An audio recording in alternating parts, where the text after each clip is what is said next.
puisqu'il y a plein d'autres maladies qui donnent de la dyspnée, qui est fréquente à l'effort chez les sujets sédentaires, âgés ou obèses, et donc c'est vraiment quelque chose de très peu spécifique. Les signes physiques que je vous ai décrits d'insuffisance cardiaque, qui lorsqu'ils existent sont évocateurs, les crépitants pulmonaires, les œdèmes de jambes, sont peu sensibles en fait.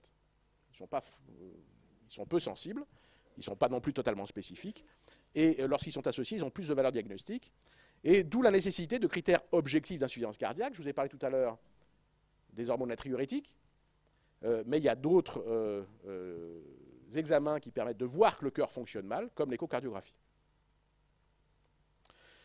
Alors, passons maintenant à la dyspnée aiguë de l'insuffisance cardiaque, qu'on appelle l'œdème aigu pulmonaire, ou OAP. L'œdème aigu pulmonaire, c'est la manifestation de l'insuffisance cardiaque gauche aiguë.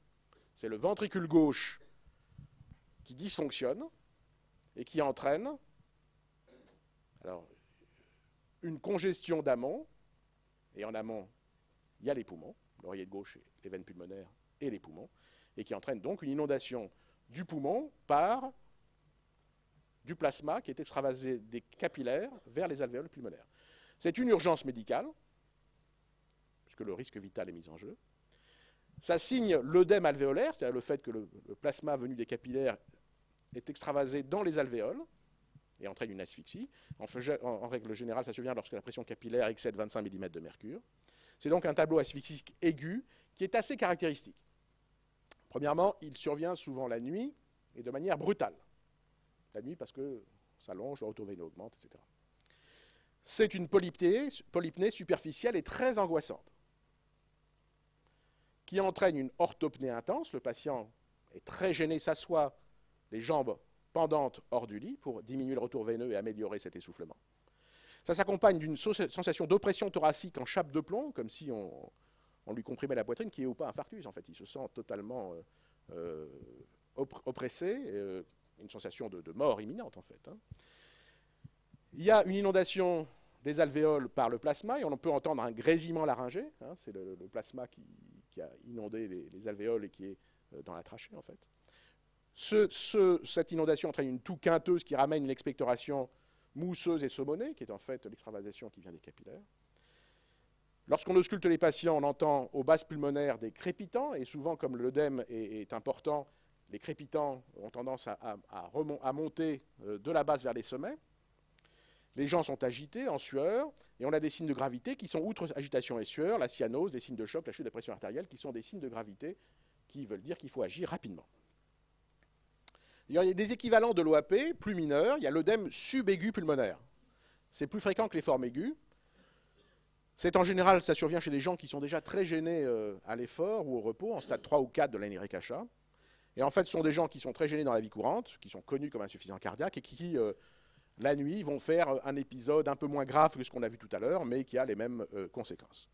Et puis, il y a le pseudo-asthme cardiaque qui, comme son nom l'indique, ressemble à une crise d'asthme, avec une bradypnée expiratoire, des sifflements expiratoires, à l'auscultation des sibilances pulmonaires, des sifflements expiratoires, et qui ressemble à une crise d'asthme.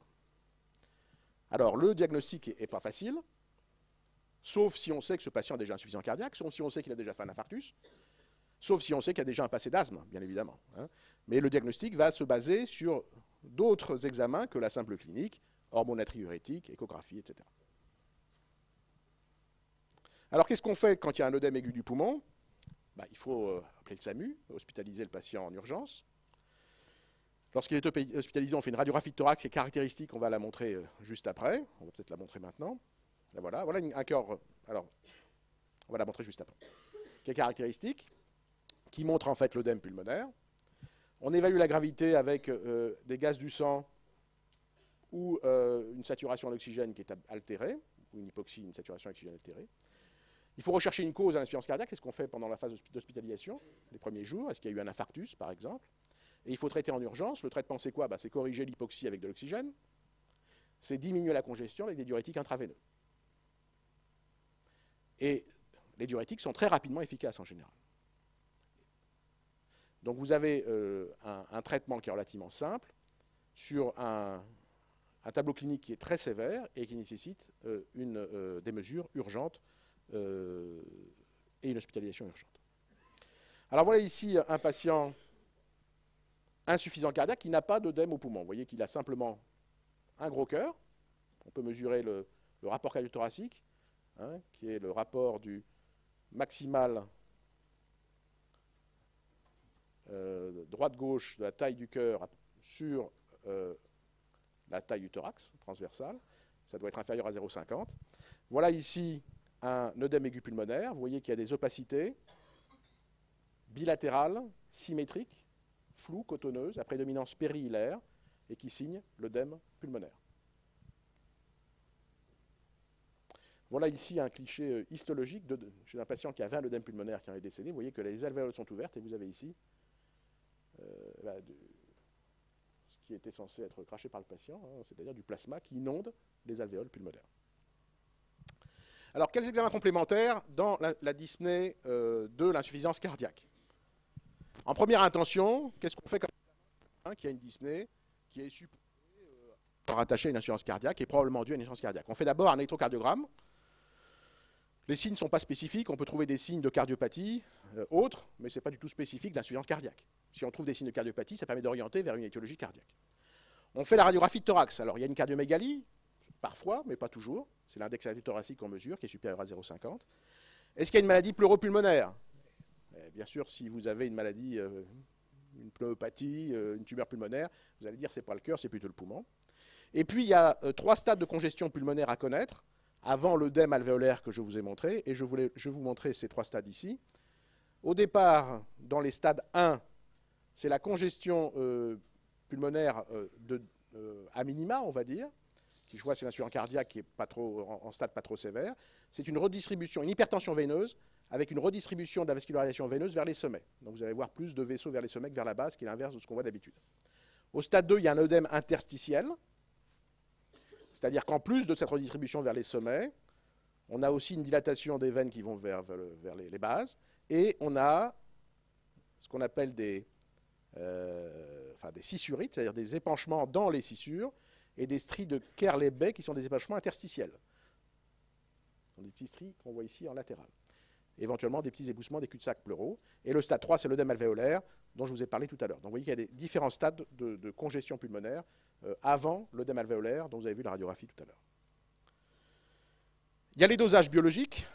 Donc je vous ai dit qu'on écartait le diagnostic si le BNP était inférieur à 100 picogrammes par millilitre ou le NT pro BNP inférieur à 300 picogrammes par millilitre. Plus les taux sont élevés, plus l'insuffisance cardiaque est sévère. Et on fait d'autres dosages en général qui permettent de savoir de vérifier qu'il n'y a pas d'anémie en faisant une numération. Dans un tableau aigu, on fait une troponine pour vérifier qu'il n'y a pas d'infarctus du myocarde. On fait une créatinine pour voir l'état rénal, etc. Et enfin, l'échocardiographie est également un examen obligatoire, essentiel, en cas de suspicion de dyspnée due à une insuffisance cardiaque. Qu'est-ce que ça permet de voir? Ça donne des données anatomiques et fonctionnelles, hein, c'est-à-dire de voir, 1, s'il y a une dilatation des ventricules, 2, s'ils se contractent moins bien, par la mesure de la fraction d'éjection du ventricule gauche, 3, voir s'il y a une hypertrophie des ventricules, hypertrophie qui en elle-même peut créer de l'insuffisance cardiaque, 4, de voir s'il y a une cause à l'insuffisance cardiaque, un infarctus par exemple, 5, d'évaluer la sévérité en mesurant les pressions pulmonaires. Donc l'échographie est un examen essentiel pour attacher une dyspnée à l'insuffisance cardiaque. Il y a des examens de deuxième intention. Quels sont les examens de deuxième intention? C'est des examens qu'on ne fait pas tout le temps, notamment pas tout le temps. Les gaz du sang, par exemple, ils seront faits que dans les formes aiguës, dans l'œdème aigu du poumon. L'hypoxie et l'hypocapnie est typique de l'œdème aigu du poumon, la baisse de la saturation en oxygène également. Il y a les examens d'évaluation objective de la gêne fonctionnelle et de la sévérité de l'insuffisance cardiaque. Je vous en ai parlé tout à l'heure, le test de marche, le CG d'effort, la mesure du pic de VO2 sont des choses qu'on peut faire éventuellement chez les patients essoufflés, notamment pour voir s'il faut aller vers une greffe cardiaque ou vers d'autres mesures thérapeutiques. Les épreuves fonctionnelles respiratoires, c'est quand on suspecte une maladie pulmonaire qui va être objectivée par les épreuves fonctionnelles respiratoires. Est-ce qu'il y a une bronchoconstriction? Est-ce qu'on peut la chiffrer, etc. Enfin, les autres explorations, cathétérisme, coronarographie, ne se comprennent que dans certains cas, lorsque on veut être sûr qu'il y a une atteinte coronaire, par exemple. Donc ces examens de deuxième intention ne sont pas faits systématiquement. Alors, pour terminer, je vous ai juste résumé sur 2 plaques le diagnostic différentiel, les diagnostics différentiels des dyspnées de l'insuffisance cardiaque Et en fait, on en a déjà parlé, évoqué déjà ces diagnostics pas mal en regardant via l'interrogatoire les signes d'accompagnement et les signes physiques. Alors, les dyspnées chroniques, outre l'insuffisance cardiaque, il y a les dyspnées bronchopulmonaires, parmi lesquelles il y a la bronchopathie chronique obstructive avec ou sans emphysème et l'asthme. Les dyspnées d'origine pleurale, une simple pleurésie va entraîner une diminution de la compliance thoracique et de la dyspnée. Il y a les origines pariétales, que vous connaissez, la kyphoscoliose qui entraîne une restriction des mouvements respiratoires ou des atteintes musculaires de certaines maladies qui vont entraîner une diminution de la capacité respiratoire. Il y a deuxièmement les atteintes laryngées. Alors dans les atteintes chroniques laryngées, il y a les tumeurs ORL ou les atteintes neurologiques ou les sténoses laryngotrachéales qui donnent des dyspnées chroniques qui sont essentiellement inspiratoires donc. Enfin, il y a toute une série d'autres causes de dyspnée chronique. Je vous ai parlé de l'anémie, de l'obésité, de la grossesse, du sujet sédentaire âgé, qui est essoufflé à l'effort, mais c'est entre guillemets quasi physiologique. Il y a les dyspnées nerveuses qui sont très fréquentes, psychogènes. Donc là, c'est l'essoufflement sans support pathologique. C'est souvent une hyperventilation due au stress, et c'est ce qu'on observe même chez les gens jeunes lorsqu'ils sont très stressés, au repos. Et puis il y a les dyspnées cinématérias qu'on voit souvent chez les sujets âgés, c'est-à-dire qu'on a beau chercher, on ne trouve aucune cause, et c'est bien sûr un diagnostic d'élimination. Quels sont les diagnostics différentiels des dyspnées aiguës, c'est-à-dire de l'œdème aigu pulmonaire? Alors, il y a les causes pulmonaires. Il y a premièrement l'embolie pulmonaire, qui est en fait aussi une cause cardiovasculaire, puisque c'est vasculaire, c'est bien un thrombus venu d'une phlébite de jambe qui va migrer dans une artère pulmonaire et entraîner un défaut de perfusion localisé qui entraîne l'essoufflement. Donc cette embolie pulmonaire est bien sûr un diagnostic différentiel, d'autant plus qu'elle peut déclencher une poussée d'insuffisance cardiaque. La crise d'asthme aiguë peut bien sûr donner une dyspnée aiguë. Le pneumothorax, la pneumopathie aiguë sont des choses tout à fait classiques. Je vous ai parlé des dyspnées laryngées aiguës, c'est essentiellement le corps étranger des voies aériennes supérieures, la fameuse cacahuète de l'enfant, ou la laryngite infectieuse. Il y a des œdèmes aigus pulmonaires qui ne sont pas d'origine cardiaque, notamment infectieux, toxiques ou d'altitude. C'est relativement rare, c'est rare même. Puis il y a des dyspnées métaboliques qui se voient chez des patients graves, en général, souvent avec des troubles de conscience. C'est par exemple la dyspnée de Kussmaul de l'acétocétose diabétique, qui sont des respirations très amples. Inspiration, pause, expiration, pause. Donc c'est des contextes très particuliers. Et puis il y a le dyspnée de Cheyne-Stokes, qui est une dyspnée également très particulière, qui est une dyspnée qui traduit un bas débit cérébral. Donc ça peut se voir dans l'insuffisance cardiaque très avancée, puisque l'insuffisance cardiaque, c'est du bas débit. Et la dyspnée de Cheyne-Stokes, c'est une polypnée. Les gens vont respirer de plus en plus vite, et puis faire une pause qui va se prolonger, et puis repartir à nouveau en dyspnée de Cheyne-Stokes. Voilà le diagnostic différentiel des dyspnées aiguës. Alors pour terminer, la conduite à tenir devant une dyspnée, lorsqu'un patient est essoufflé, je vous rappelle, principal symptôme des affections cardiaques et pulmonaires, doit toujours faire évoquer une insuffisance cardiaque parce que c'est un signe cardinal de l'insuffisance cardiaque, mais malheureusement, signe non spécifique et qui donc nécessite pour rattacher à une insuffisance cardiaque d'autres examens. Donc lorsqu'il y a une dyspnée, il faut faire un examen clinique, on en a parlé, un interrogatoire, un électrocardiogramme pour voir s'il y a des signes cardiaques, une radiographie de thorax pour voir s'il y a des signes pulmonaires qui pourraient orienter plutôt vers une étiologie pulmonaire, ou un gros cœur qui oriente plutôt vers une étiologie cardiaque. Faire une numération pour être sûr qu'il n'y a pas d'anémie qui explique tout simplement l'essoufflement. Faire un BNP qui, lorsqu'il est très bas chez un patient essoufflé, permet d'éliminer le diagnostic. Lorsqu'il est élevé, permet de rattacher le diagnostic. Et compléter, dans les cas douteux, par une échographie du cœur qui permet de voir les lésions cardiaques. Et puis, lorsqu'on ne s'oriente pas vers une cause cardiaque, les EFR, les gaz du sang, permettent d'orienter vers une infection respiratoire. Les gaz du sang montrent le plus souvent une hypercapnie dans les infections respiratoires. Voilà pour la conduite à tenir dans le cadre de ces dyspnées. J'en ai terminé. Si vous avez des questions,